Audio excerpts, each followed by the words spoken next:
अध्याय से क्या सीखा जा सकता है। इस वीडियो में बात करेंगे छठे अध्याय की बहुत ही सरल भाषा और आसान से शब्दों में।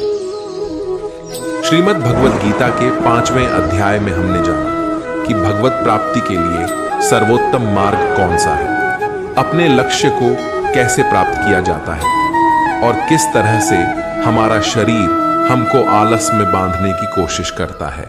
भगवत गीता के छठे अध्याय में हम जानेंगे कि एक योगी क्या होता है और योगी कैसे बनते हैं। अर्थात आज के युग के अनुसार बात करें तो योगी का मतलब वह इंसान है जो अपने जीवन में कुछ बड़ा करना चाहता है। इसके साथ साथ हम यह भी जानेंगे कि क्या होगा अगर आपने इस जीवन में बहुत मेहनत की लेकिन फिर भी आपकी मृत्यु होने से पहले आपका सपना पूरा नहीं हो पाए। तो चलिए विस्तार से जानते हैं श्रीमद् भगवत गीता के छठे अध्याय से मिलने वाली सीख और शिक्षाओं के बारे में। इस अध्याय में भगवान श्री कृष्ण कर्म योग और कर्म संन्यास योग के तुलनात्मक मूल्यांकन को 5वें अध्याय से इस छठे अध्याय में भी जारी रखते हैं और साथ में बताते हैं कि एक जो साधक होता है, जो अभ्यास करता है, उसकी सही परिभाषा क्या है, उसका सही तरीका क्या है। इस अध्याय में भगवान बताते हैं कि जब हम समर्पण और भक्ति के साथ कार्य करते हैं तब इससे हमारा मन शुद्ध हो जाता है और हमारी आध्यात्मिक अनुभूति गहन हो जाती है। फिर जब मन शांत हो जाता है तब साधना व्यक्ति के उत्थान का मुख्य साधन बन जाती है। ध्यान द्वारा योगी मन को वश में करने का प्रयास करते हैं क्योंकि अप्रशिक्षित मन हमारा बुरा शत्रु है और प्रशिक्षित मन हमारा प्रिय मित्र है। श्री कृष्ण अर्जुन को सावधान करते हैं कि सिर्फ कठोर तप में लीन रहने से कोई सफलता प्राप्त नहीं कर सकता और इसलिए मनुष्य को अपने खान पान, कार्यकलापों, आमोद प्रमोद और निद्रा को संतुलित रखना चाहिए। आगे फिर वे मन को भगवान में एकीकृत करने के लिए साधना का वर्णन करते हैं। जिस प्रकार से वायु रहित स्थान पर रखे दीपक की ज्वाला में झिलमिलाहट नहीं होती, ठीक उसी प्रकार साधक को अपना मन साधना में स्थिर रखना चाहिए। वास्तव में मन को वश में करना कठिन है, लेकिन अभ्यास और विरक्ति द्वारा इसे नियंत्रित किया जा सकता है। इसलिए मन जहां कहीं भी भटकने लगे तब हमें वहां से इसे वापस लाकर निरंतर भगवान में केंद्रित करना चाहिए। जब मन शुद्ध हो जाता है तब यह अलौकिकता में स्थिर हो जाता है। आनंद की इस अवस्था को समाधि कहते हैं, जिसमें मनुष्य असीम दिव्य आनंद प्राप्त करता है। इसके पश्चात अर्जुन उस साधक के भाग्य के संबंध में प्रश्न करता है जो इस मार्ग का अनुसरण करना आरंभ तो करता है लेकिन अस्थिर मन के कारण लक्ष्य तक पहुंचने में असमर्थ रहता है। श्री कृष्ण उसे पुनः आश्वस्त करते हैं कि जो भगवत प्राप्ति के लिए प्रयास करता है बुराई कभी उस पर हावी नहीं हो सकती। भगवान सदैव पूर्व जन्मों में संचित हमारे आध्यात्मिक गुणों का लेखा जोखा रखते हैं और अगले जन्मों में उस ज्ञान को पुनः जागृत करते हैं ताकि हमने अपनी यात्रा को जहां से छोड़ा था उसे वहीं से पुनः आगे जारी रख सके। अनेक पूर्व जन्मों से अर्जित पुण्यों और गुणों के साथ योगी अपने वर्तमान जीवन में भगवान तक पहुंचने में समर्थ हो सकता है। इस अध्याय का समापन इस उद्घोषणा के साथ होता है कि योगी भगवान के साथ एकीकृत होने का प्रयास करता है। इसलिए वह तपस्वी, ज्ञानी और कर्मकांडों का पालन करने वाले कर्मी से श्रेष्ठ होता है। सभी योगियों में से जो भक्ति में तल्लीन रहता है वह सर्वश्रेष्ठ होता है। इस अध्याय के प्रथम श्लोक में भगवान श्री कृष्ण अपने सखा, अपने मित्र धनुर्धर अर्जुन से कहते हैं कि वे मनुष्य जो कर्म फल की कामना से रहित होकर अपने नियत कर्मों का पालन करते हैं वे वास्तव में सन्यासी और योगी होते हैं, न कि वे जो अग्निहोत्र यज्ञ संपन्न नहीं करते, अर्थात अग्नि नहीं जलाते और शारीरिक कर्म नहीं करते। लोग कहते हैं कि हमने अग्नि को त्याग दिया, हम सन्यासी हो गए हैं। बहुत सारे लोग बहुत सारी तरह की बातें करते हैं। तो भगवान श्री कृष्ण यहाँ पर स्पष्ट करते हैं कि लोग ऐसा कहें कि मैं तो ज्ञानी हूं, मैं सब जानता हूं, मैं तो आत्मा हूं, और कर्म आरंभ ना करें या करने योग्य क्रिया ना करें, तो वो सन्यासी नहीं है। हे अर्जुन, मनुष्य को चाहिए कि अपने द्वारा ही अपना उद्धार करे, अपनी आत्मा को अधोगति में ना पहुंचाए। श्री कृष्ण कहते हैं, केवल अपने सांसारिक कर्मों को त्यागने वाला ही योगी नहीं होता, बल्कि जो व्यक्ति करने योग्य सब कर्मों को करता हुआ उनके फल का लालच नहीं करता, वही असली योगी कहलाता है। जो व्यक्ति अपने मन को जीत लेता है तो उसके लिए इस संसार में और कुछ भी जीतना जरूरी नहीं होता, और जिसका मन इधर उधर भटकता रहता है उसके लिए इस संसार में कुछ भी पाना आसान नहीं होता। क्योंकि जब हमारा मन हमारा गुलाम होता है तो वह हमारा मित्र होता है, और अगर हम उसके गुलाम बन जाते हैं तो वह हमारा सबसे बड़ा शत्रु बन जाता है। श्री कृष्ण कहते हैं कि वे योगी जिन्होंने मन पर विजय पा ली है, वे सर्दी गर्मी, सुख दुख और मान अपमान के द्वंद्वों से ऊपर उठ जाते हैं।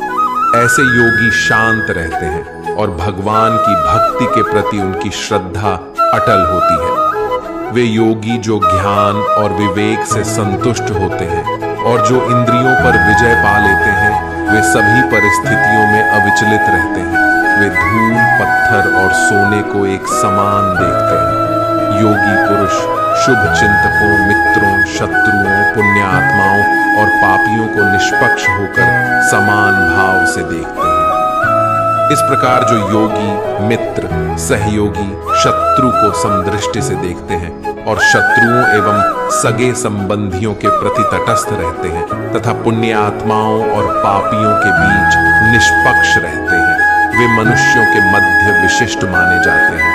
अर्थात जो व्यक्ति संसार के किसी भी विचार, वासना या वस्तु से मोहित नहीं होता और जो मित्र, दुश्मन, महात्मा, पापी जीव जंतु आदि के प्रति समान दया भाव रखता है, वही योगी की असली निशानी होती है। हे अर्जुन, जब इस तरह का योगी भाव आने लगे तो बिना किसी आशा के, बिना किसी भय के अपने मन को मित्र बनाकर मेरा ध्यान करना चाहिए। आगे श्री कृष्ण कहते हैं कि हे अर्जुन, जो लोग बहुत अधिक भोजन ग्रहण करते हैं या अल्प भोजन ग्रहण करते हैं, बहुत अधिक या कम नींद लेते हैं, वे योग में सफल नहीं हो सकते। लेकिन जो अपने आहार और आमोद प्रमोद को संयमित रखते हैं, कर्म को संतुलित रखते हैं और निद्रा पर नियंत्रण रखते हैं, वे योग का अभ्यास कर अपने दुखों को कम कर सकते हैं। अर्थात ऐसा योगी नींद और भोजन भी उतना ही करता है जितना आवश्यक हो। ऐसा योगी ठीक उसी तरह से अपने वचन पर स्थिर रहता है जैसे पूरी तरह रुकी हुई हवा में दीपक की लौ होती है।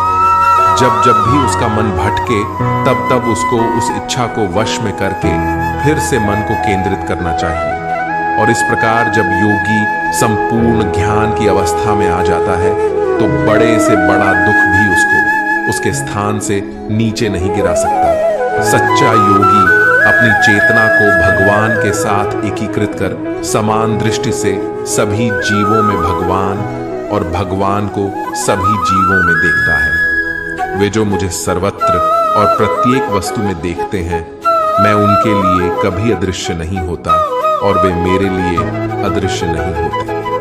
अर्जुन ने कहा, हे मधुसूदन, आपने जिस योग पद्धति का वर्णन किया है वह मेरे लिए अव्यावहारिक और अप्राप्य है, क्योंकि मन चंचल है। हे कृष्ण, क्योंकि मन अति चंचल, अशांत, हठी और बलवान है, इसीलिए मुझे वायु की अपेक्षा मन को वश में करना अत्यंत कठिन लगता है। भगवान श्री कृष्ण ने कहा, हे महाबाहु कुंती पुत्र, जो तुमने कहा वह सत्य है। मन को नियंत्रित करना वास्तव में कठिन है, लेकिन यह भी जान लो कि बार बार योगाभ्यास और आत्मविश्वास से असंभव को संभव बनाया जा सकता है। अर्जुन ने कहा, हे कृष्ण, योग में असफल उस योगी का भाग्य क्या होता है जो श्रद्धा के साथ इस पथ पर चलना प्रारंभ तो करता है, किंतु जो अस्थिर मन के कारण भरपूर प्रयत्न नहीं करता और इस जीवन में योग के लक्ष्य तक पहुंचने में असमर्थ रहता है।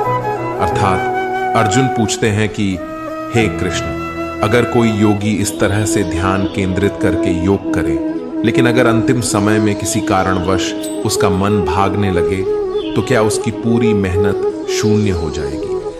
परमेश्वर श्री कृष्ण ने कहा, हे पृथा पुत्र, आध्यात्मिक पथ का अनुसरण करने वाले योगी का न तो इस लोक में और न ही परलोक में विनाश होता है। मेरे प्रिय मित्र, भगवत प्राप्ति के मार्ग पर चलने वाले को बुराई पराजित नहीं कर सकती। असफल योगी मृत्यु के पश्चात पुण्य आत्माओं के लोक में जाते हैं। अनेक वर्षों तक वहां निवास करने के पश्चात वे पृथ्वी पर कुलीन या धनवानों के कुल में पुनः जन्म लेते हैं, अथवा जब वे दीर्घ काल तक योग के अभ्यास से उदासीन हो चुके होते हैं, तब उनका जन्म दिव्य ज्ञान से संपन्न परिवारों में होता है। संसार में ऐसा जन्म अत्यंत दुर्लभ है।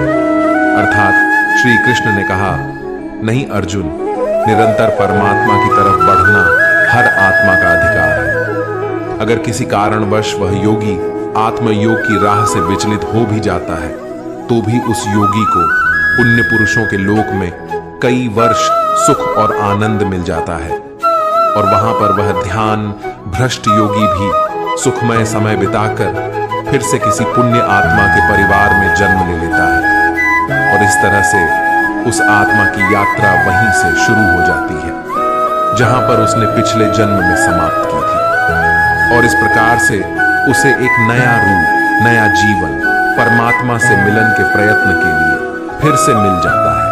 अर्थात उसका पिछले जीवन में किया गया योग बेकार नहीं जाता, बल्कि लगातार प्रयत्न करने वाला योगी किसी जन्म में अपने जीवन चक्र से मुक्त होकर परमात्मा में विलीन हो जाता है।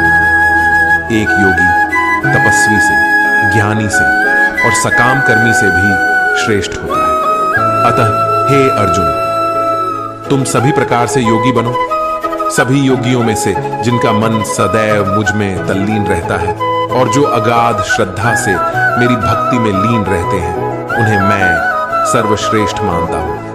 मित्रों, श्रीमद् भगवद गीता के इस अध्याय से यह सीखने को मिलता है कि हर वह इंसान जिसकी आंखों में कुछ बड़ा करने का सपना होता है, उसको अर्जुन की तरह ही एक योगी बनना चाहिए। योगी वह इंसान है जो पूरी तरह से अपनी भावनाओं या इमोशंस को संतुलित रखता है, जो हमेशा अपने लक्ष्य को पूरा करने के लिए मेहनत करता है। लेकिन दोस्तों, जिंदगी का किसी को पता नहीं होता। अब प्रश्न यह उत्पन्न होता है कि यदि कोई इंसान उसके सपने पूरे होने से पहले ही मर जाए, तो उसकी तो मेहनत किसी काम की ना रही और सपने सपने ही रह गए।